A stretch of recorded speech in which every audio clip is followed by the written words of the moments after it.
Hola, ¿qué tal, chicos? Espero que se encuentren muy bien. Vamos a hacer un análisis de esta filosofía medieval.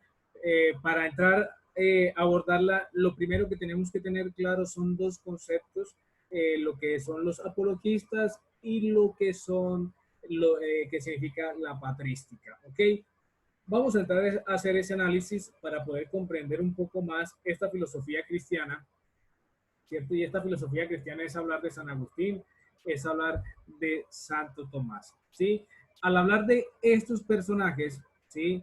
Nos debe ayudar a nosotros a comprender que la filosofía cristiana está obviamente de la mano de la filosofía de Dios, ¿sí? Comprender esa filosofía nos va a ayudar a nosotros a que podamos analizar un poco más el planteamiento de ellos. Entonces, lo primero que tenemos que tener claro es qué significa los o el término apologista. ¿Sí? Cuando hablamos del apologista, es un grupo de personas, ¿cierto? De eruditos, de escritores, de pensadores que estaban de la mano de la defensa del cristianismo. Por eso dice que son algunos autores latinos o griegos que entraban a hacer la defensa de lo que es el cristianismo. Al mismo tiempo, son escritos de justificación que pretenden mostrar, ¿cierto? Pero van a mostrar que las ideas, la vida, son explicaciones cristianas frente a los temas o aspectos que son de la filosofía helenística. Estos temas nos van a ayudar a nosotros a comprender un poco más la doctrina que ellos van a entrar a defender, que son el cristianismo. Se destacan quienes: San Justino, Tasiano, y entre los latinos se resalta a Tertuliano y a Minicio de Félix. Este personaje vivió en el siglo III antes de Cristo. Bien, ¿cuáles eran los temas centrales del pensamiento cristiano? Los temas centrales del pensamiento cristiano son la idea de Dios, ¿cierto? La idea de la creación, la concepción del hombre. Y cuando hablamos de la concepción del hombre, estamos hablando de la idea, de la opinión o la manera de entender cierta cosa, o de concebir, de engendrar o de fecundar, de dónde procede el hombre, de dónde viene el hombre, ¿sí? El puesto que éste ocupa en el mundo y el lugar que deben ocupar los cristianos en el imperio. Bien, estos son los temas principales en los cuales los apologistas, los defensores de la fe, del cristianismo, van a entrar a ellos a defender, a debatir, a defender a capa y espada lo que es la idea de Dios, la idea de la creación, la concepción del hombre, el puesto que el hombre ocupa en el mundo y el lugar que deben ocupar los cristianos en el imperio. Lo segundo que hay que tener presente es el término de la patrística. ¿Sí? Patrística significa padres de la iglesia. ¿Sí? La labor fundamental que ellos tenían era redactar o escribir obras que exponían la doctrina cristiana. Claro, ellos iban a entrar a presentar cuál era su direccionamiento, cuál era su teoría, cuál era su fundamento. Lo segundo es que fueron los verdaderos iniciadores de la filosofía cristiana. Al mismo tiempo, ellos desarrollaron lo que es una estructura eclesial. Y cuando hablamos de una estructura eclesial, es el fundamento, la solidez que debe existir en esta filosofía eclesial. Obviamente aparece lo que es la jerarquización, en fin. Esta tarea comenzó en Alejandría con la creación de la escuela catequética cristiana que se llama Didascalión. La Didascalión prácticamente es donde están presentes las corrientes platónicas, estoicas. Cuando hablamos de estoica estamos hablando de la filosofía helenística y de la filónica. Cuando hablamos de filónicas lo referimos a Filón de Alejandría, quien decía que no existía ninguna contradicción entre lo que hay en la Biblia y la filosofía griega. Él sostenía ese argumento. La labor de los primeros pensadores cristianos consistió en traducir los contenidos de la revelación en categorías racionales. Y cuando hablamos de revelación, estamos hablando de un descubrimiento, de una manifestación de algo secreto, de algo oculto, de algo desconocido. Ya en términos de Biblia, estamos hablando de que es la manifestación de Dios a los hombres, de las cosas que estos, o sea, nosotros, no podemos saber por sí mismos. Entonces Dios nos ayuda a descifrarlos. Y hay una valoración positiva de la filosofía, es decir, la filosofía se convierte como en un puente, en una ayuda para poder comprender un poco más el término o el concepto de la fe, del cristianismo, y obviamente aparecen los primeros conceptos cristianos. Bien, los representantes apologistas, aparecen 4 que sobresalieron. San Gregorio de Niza creyó en las posibilidades que tiene la razón iluminada por la fe para comprender las verdades de la revelación. Aparece San Irineo de León, atacó el gnosticismo, y cuando hablamos del gnosticismo es una doctrina religiosa esotérica y herética. ¿Qué significa esotérica? Bueno, esotérica es algo oculto, algo misterioso, algo difícil de entender, y cuando hablamos de herética, eso es lo que implica o defiende lo que son las herejías, es decir, aquellos argumentos que estaban en contra de la doctrina católica. Todo el mundo que dijese algo que fuese en contra de la doctrina católica era considerado un hereje, y obviamente el castigo del hereje, sobre todo en este tiempo de la patrística, se pagaba con la hoguera, y la hoguera prácticamente era quemar a una persona viva. ¿Para qué la filosofía debe ser servidora de la fe si no quiere perderse en el rumbo de los mares, en los mares de la pura fantasía de lo que es mérico? Aparece Orígenes, que se destacó como un exégeta, y cuando hablamos de exégeta es que expone o interpreta un texto, obviamente en este caso un texto bíblico. Postuló la preexistencia de las almas porque le permitía explicar la transmisión del pecado original, pero en cambio rechazó lo que es la transmigración, y cuando hablamos de la transmigración estamos hablando de una reencarnación del alma después de la muerte, ¿cierto?, en otro ser vivo o en otro cuerpo inanimado. Es una migración. Y por último encontramos al gran Clemente de Alejandría, quien llegó a demostrar que la fe y la razón, es decir, la revelación y la filosofía, se complementan, ¿cierto?, mutuamente. El pensamiento griego prepara al hombre para recibir la revelación, ¿sí? Todo eso que nosotros analizamos en un primer periodo y en un segundo periodo es lo que a este señor Clemente de Alejandría dice que sirve para poder comprender la revelación, y que de eso se trata la filosofía, no de temerle, sino de cultivarla.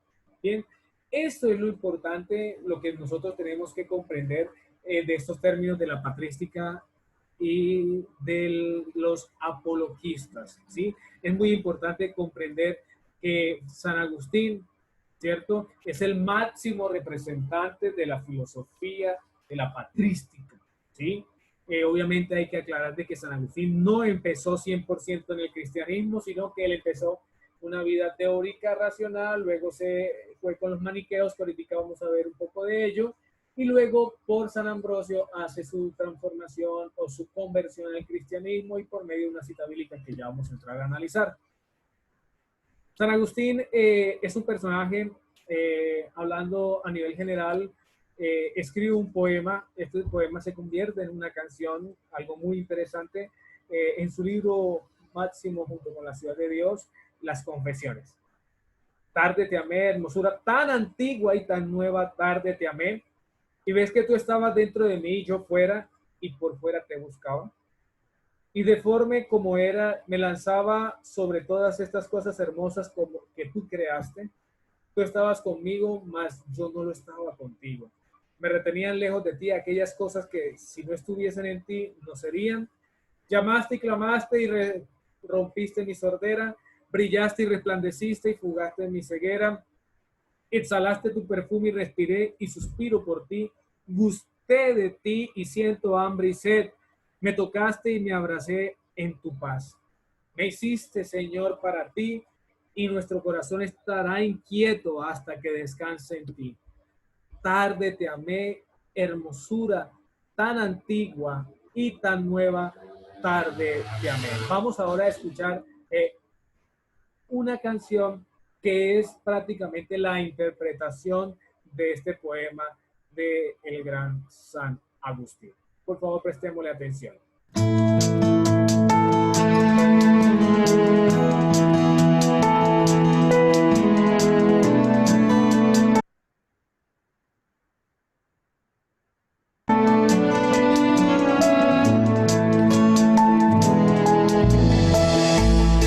Yo me lanzaba hacia cosas hermosas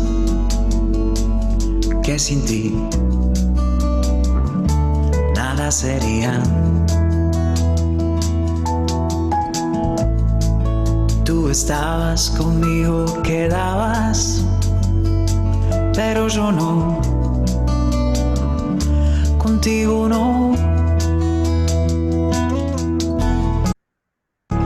Llamaste, clamaste, rompiste mi sordera, brillaste y resplandeciste, fugaste mi ceguera. Tarde te amé, hermosura tan antigua y tan nueva. Yo te buscaba afuera y tú estabas dentro, muy dentro, tan dentro de mí. Tarde te amé, hermosura tan antigua y tan nueva. Yo te buscaba afuera y tú estabas dentro, muy dentro, tan dentro de mí.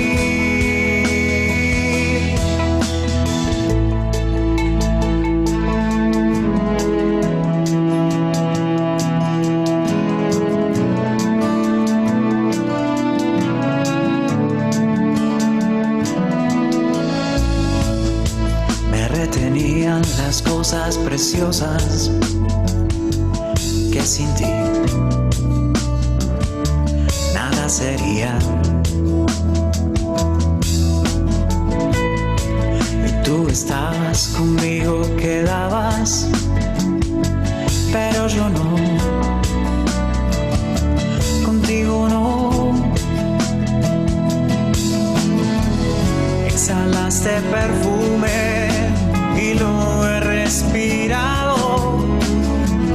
Gusté de tu sabor y hambriento he quedado. Tarde te amé, hermosura tan antigua y tan nueva. Yo te buscaba afuera y tú estabas dentro, muy dentro, tan dentro de mí. Tarde te amé, hermosura tan antigua y tan nueva. Yo te buscaba afuera y tú estabas dentro, muy dentro, tan dentro de mí.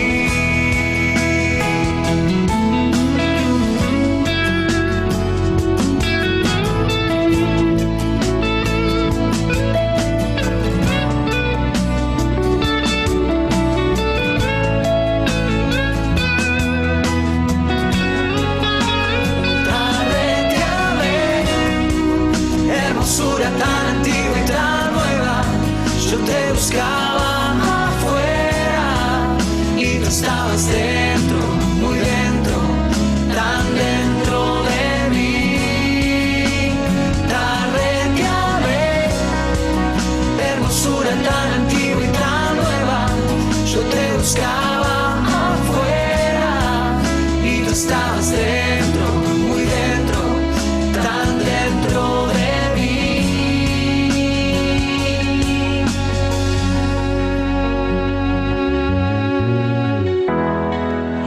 Tocaste y abracé tu paz y suspiro por ti.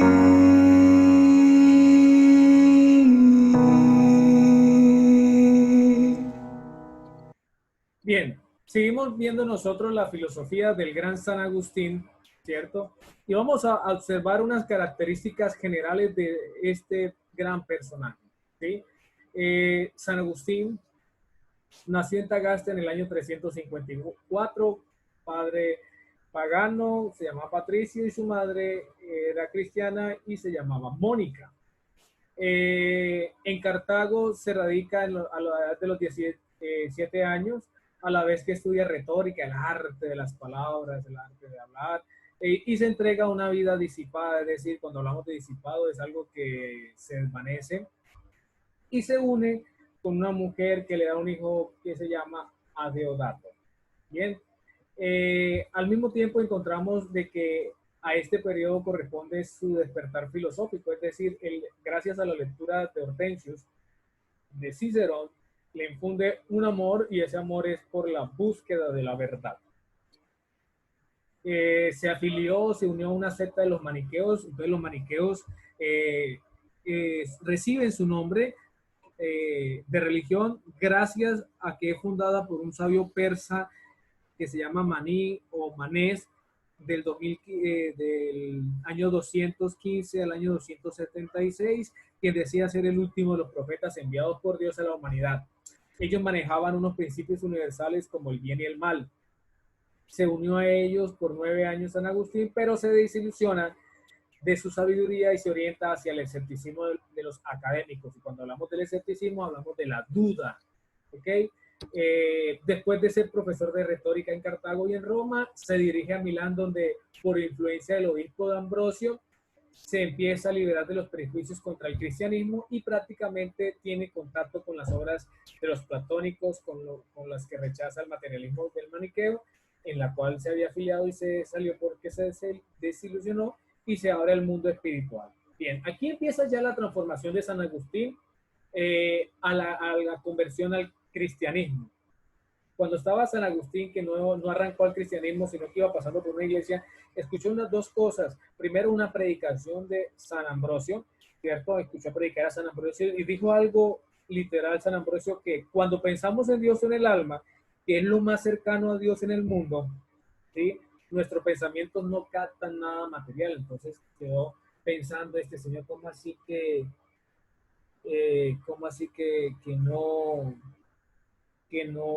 nuestros pensamientos no captan nada material? Luego de eso había un comentario que había un niño alrededor de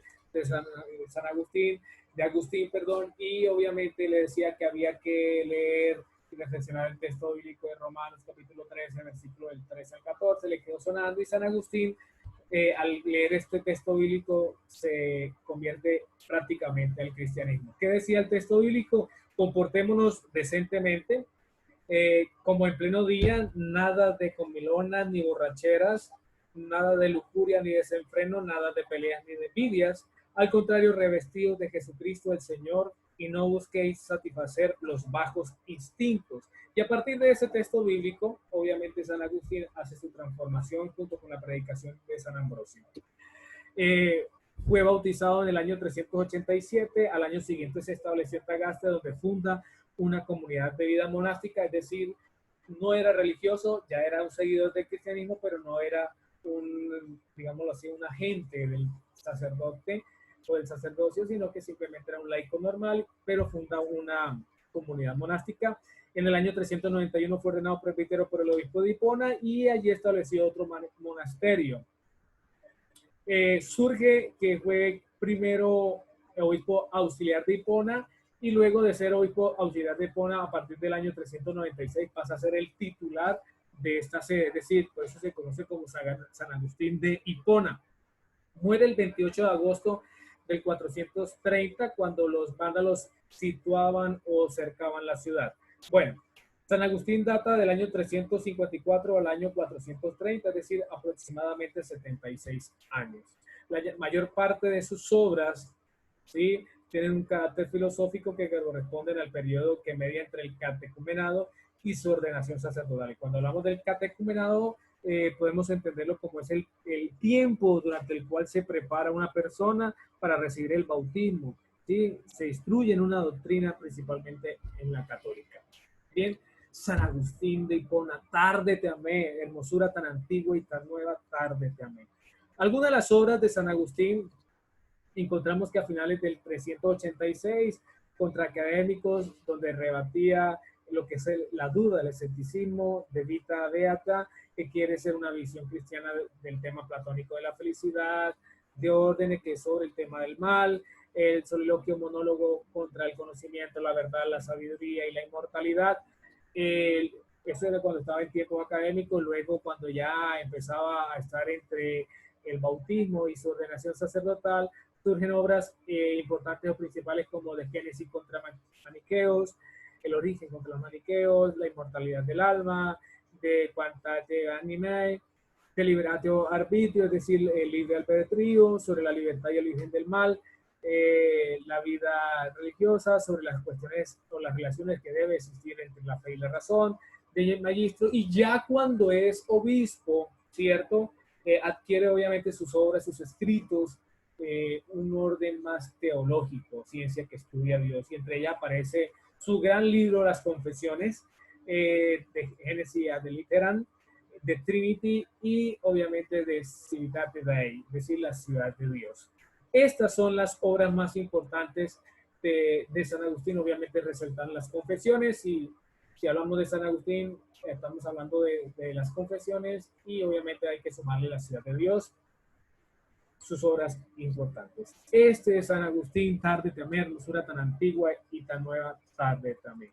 Espero, chicos, que hayamos comprendido un poco el tema de lo que es los apologistas, que son los defensores de la fe, la patrística, que son los padres de la iglesia, y la introducción, ¿cierto?, al gran San Agustín, ¿sí? San Agustín de Hipona.